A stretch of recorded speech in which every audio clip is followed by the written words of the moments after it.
Hello students. जानकारी लगी कि आप लोगों के सेमेस्टर एग्जाम्स स्टार्ट होने वाले हैं और आप सभी लोग बड़े इस विषय को शॉकिंग है कि सेमेस्टर एग्जाम की परीक्षा कैसे दें, क्या कैसे इंपॉर्टेंट टॉपिक्स हैं। बहुत सारे स्टूडेंट्स के कॉल्स भी आ रहे थे कि सर कुछ ऐसे टॉपिक्स के नाम बताइए जिससे हम अपने सेमेस्टर एग्जाम को अच्छे से क्रैक कर पाएँ और अच्छे खासे नंबर हमको प्राप्त हों। इस विषय को लेकर आज का यह वीडियो रहेगा। साथ में हम आपको ये भी बताएंगे कि आपको आंसर राइटिंग कैसे करनी है, कैसे आपको एकेडमिक जो आपका एग्ज़ाम रहेगा इसमें अच्छे मार्क्स प्राप्त होंगे। तो ये वीडियो काफ़ी हेल्पफुल रहेगा और इतना ज़्यादा लेंदी वीडियो नहीं है, आपको पूरा वीडियो अंत तक सुनना पड़ेगा। और नॉर्मल सी बात है, आपको एविडेंस में बहुत अच्छे नंबर प्राप्त होंगे, इसकी मेरी एश्योरेंस है। ये तो नहीं पता कि कौन से टॉपिक्स आपके एग्ज़ाम में आएंगे, लेकिन मोस्ट ऑफ टॉपिक्स जो एग्ज़ाम पेपर बनाने वाले व्यक्ति होते हैं उन टॉपिक्स को टच करते हैं। तो ये वीडियो भारतीय साक्ष्य अधिनियम 2023 से संबंधित जो इम्पोर्टेंट टॉपिक्स हैं और एविडेंस लॉ से रिगार्डिंग है।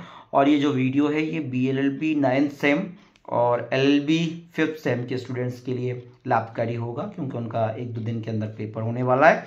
और ये क्वेश्चन, ये टॉपिक यदि आप एग्ज़ाम टाइम पर पढ़ के जाते हैं तो आपको डेफिनेटली इसमें लाभ मिलेगा और आपके अच्छे नंबर आएंगे। तो पहला टॉपिक भारतीय साक्ष्य अधिनियम में पहला टॉपिक उसके नाम पर ही होता है कि साक्ष्य क्या है, what is evidence and explain the different kinds of evidence. साक्ष्य के विभिन्न प्रकारों की व्याख्या कीजिए। दूसरा टॉपिक जो आता है वो आता है रिलेवेंट फैक्ट का, सुसंगत तथ्य का। सुसंगत तथ्य ऐसे तो बहुत बड़ा टॉपिक है और बहुत कुछ एक्सप्लेनेशंस उसमें बताए गए हैं। तो सुसंगत तथ्य को बेसिकली सुसंगत तथ्य क्या है और भारतीय साक्ष्य अधिनियम के अंतर्गत कौन कौन से सुसंगत तथ्य की व्याख्या की गई। तो ज़्यादा ब्रीफ में न जाते हुए इन शॉर्ट में आप लोग उसकी व्याख्या कर दीजिएगा। रिलेवेंट फैक्ट पे क्वेश्चन बनता है। एक विषय आता है फैक्ट इन इशू, विवाद्यक तथ्य। विवाद्यक तथ्य पर भी अच्छा क्वेश्चन बनता है और फैक्ट इन इशू अपने आप में एक बड़ा मैटर होते हैं, तो उस टॉपिक को भी आप पढ़ के जाइएगा। एक डेफिनेशन क्लॉज में आएगा आपको डॉक्यूमेंट, व्हाट इज डॉक्यूमेंट, दस्तावेज क्या है। दस्तावेज के संबंध में शॉर्ट नोट्स वगैरह पूछे जा सकते हैं। नेक्स्ट आप देखेंगे तो एविडेंस के जो रिलेवेंट फैक्ट हैं उन फैक्ट्स में से एडमिशन एंड कन्फेशन, स्वीकृति और संस्वीकृति का टॉपिक बहुत इंपॉर्टेंट रहता है। वहाँ से क्वेश्चन बनने की लगभग 100% संभावनाएं रहती हैं और मे बी बनना ही चाहिए। इसके बाद जो टॉपिक होता है वो डाइंग डिक्लेरेशन का होता है, मृत्युकालिक घोषणा। डाइंग डिक्लेरेशन एक बड़ा टॉपिक है और इस विषय में काफ़ी चीज़ें एक्सप्लेन की गई हैं। तो इस विषय को भी आप पढ़ के जाएं तो आपके अच्छे नंबर आएंगे, ऐसे अपेक्षा रहेगी। इसके बाद आता है एक्सपर्ट ओपिनियन, विशेषज्ञ की राय। विशेषज्ञ राय के विषय को भी आप पढ़ के जाएं, यहाँ से भी क्वेश्चन पूछे जाने की पूर्ण संभावना रहेगी। नेक्स्ट आता है साक्ष्य के विषय में प्राइमरी और सेकेंडरी एविडेंस का, प्राथमिक और द्वितीयक साक्ष्य। प्राथमिक और द्वितीयक साक्ष्य को पढ़ें और उसका काफ़ी कंटेंट है वहाँ पर लिखने के लिए और एकेडमिक एग्जाम में पूछे जाने की संभावना इसलिए है क्योंकि यहाँ पर कंटेंट है।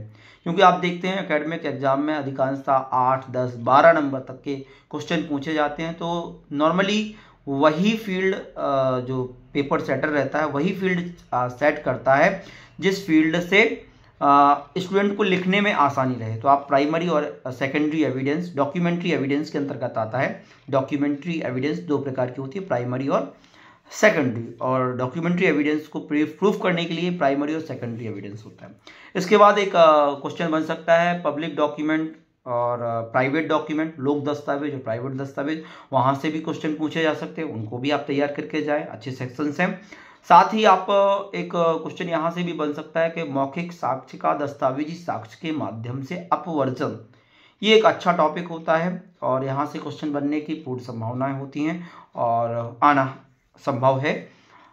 इसको इंग्लिश में यदि आप चाहें तो नोट डाउन कर लीजिए, exclusion of oral evidence bye documentary evidence. Next जो टॉपिक है वो बर्डन ऑफ प्रूफ पर है। बर्डन ऑफ प्रूफ में काफ़ी टॉपिक्स हैं जिसमें से आप लेजिटिमेसी वाला टच कर सकते हैं और भी बर्डन ऑफ प्रूफ एक टॉपिक के रूप में आप ले सकते हैं। उसको आप अगर समराइज वे में पढ़ेंगे तो आसानी होगी और वहाँ से क्वेश्चन बन सकता है। नेक्स्ट टॉपिक आता है एस्टॉपल का, विबंध का। विबंध एक अच्छा क्वेश्चन है और अधिकांशतः मेनली चाहे जो भी सेमेस्टर एग्जाम रहे हो, एग्जाम आप मेंस का एग्जाम देख लें, सिविल जज वगैरह का, उससे क्वेश्चन बनता है, वहाँ से भी क्वेश्चन बनेगा और आप पढ़ के जाइएगा। अगला आता है कि एग्जामिनेशन ऑफ विटनेस, साक्षियों की परीक्षा। साक्षियों की परीक्षा 3 प्रकार से होती है, आप सभी को पता है, बड़ा अच्छा एविडेंस आप लोगों ने पढ़ के रखा है। तो चीफ, क्रॉस और री एग्जामिनेशन, मुख्य परीक्षा, प्रति परीक्षा और पुनः परीक्षा, इन विषयों को पढ़ के जाएं, यहाँ से भी क्वेश्चन बनने की संभावना है। अगला जो टॉपिक है वो हॉस्टाइल विटनेस से भी क्वेश्चन पूछा जा सकता है, लीडिंग क्वेश्चन से भी क्वेश्चन पूछा जा सकता है। हॉस्टाइल विटनेस और लीडिंग क्वेश्चन ये अपने आप में एक अच्छी क्वेश्चन है, यहाँ से क्वेश्चन पूछे जा सकते हैं। लीडिंग को सूचक प्रश्न बोलते हैं और हॉस्टाइल विटनेस को पक्षद्रोही साक्षी बोलते हैं, वहाँ से क्वेश्चन पूछे जाते हैं। और शॉर्ट नोट्स में भी आ सकता है, लॉन्ग आंसर में भी इनको पूछा जा सकता है। स्मृति ताज़ा करना, रिफ्रेशिंग मेमोरी, ये टॉपिक भी एक इम्पॉर्टेंट टॉपिक है, यहाँ से भी आप पढ़कर जाएं और यहाँ से संभावना है कि क्वेश्चन पूछा जाएगा। एक और इस वीडियो के अंत में आप लोगों को मैंने बोला था शुरुआत में कि मैं कुछ चीज़ ऐसे बताऊंगा जो आप लोगों को हेल्पफुल रहेगी।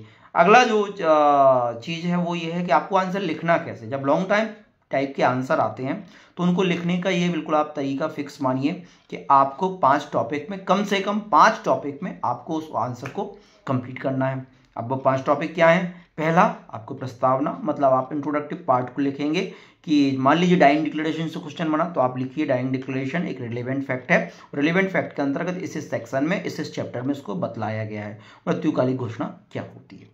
दूसरा मीनिंग एंड डेफिनेशन, आप कई राइटर्स की मीनिंग और डेफिनेशन देख सकते हैं, आप सेक्शन की मीनिंग डेफिनेशन लिख सकते हैं। तीसरा टॉपिक आता है एसेंशियल एलिमेंट्स, आवश्यक तत्व। मृत्युकालिक घोषणा में जो आवश्यक तत्व बताए गए हैं उनके आपको आवश्यक तत्वों को पॉइंट बाय पॉइंट एलैबोरेट करना है। चौथा टॉपिक होता है लॉ में डिसाइडेड केसेस। मृत्युकालिक घोषणा या कोई भी टॉपिक जो होगा उस पर कुछ डिसाइडेड केसेस होंगे, सुप्रीम कोर्ट के जजमेंट्स होंगे, उनको आप यदि टाइम है तो आप उसको एलैबोरेट करके भी लिख सकते हैं, यदि टाइम नहीं है तो आप केस लिस्ट भी दे सकते हैं।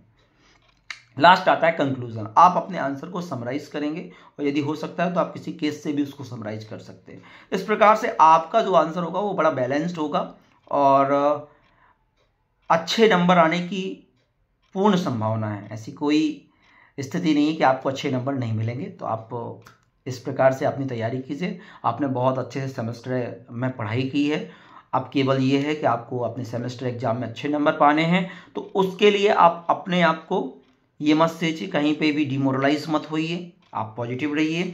आपको आपसे जो एग्जाम में पूछा जाएगा वो सारा कुछ वही आएगा जो आपने पढ़ा है। वे ऑफ प्रेजेंटेशन अच्छा रखिएगा, जो मैंने आपको 5 टॉपिक के अंतर्गत बताया। यदि कोई टैग क्वेश्चन रहता है, साथ में कुछ क्वेश्चन लगे हैं तो उसकी भी एक हेडिंग बनाकर उसको लिख दीजिएगा। इससे आपको जो आपका एग्जामिनर बहुत अच्छे नंबर देगा। और wish you all the best. आपका बहुत अच्छा एग्जाम देने वाला है और you are going to a very very good performance in your semester exam. Good day everyone. और ये टॉपिक आपको डेफिनेटली हेल्प करेंगे, you don't worry, you read these topics and I think you will achieve your goal as you presume about the examination. Thank you.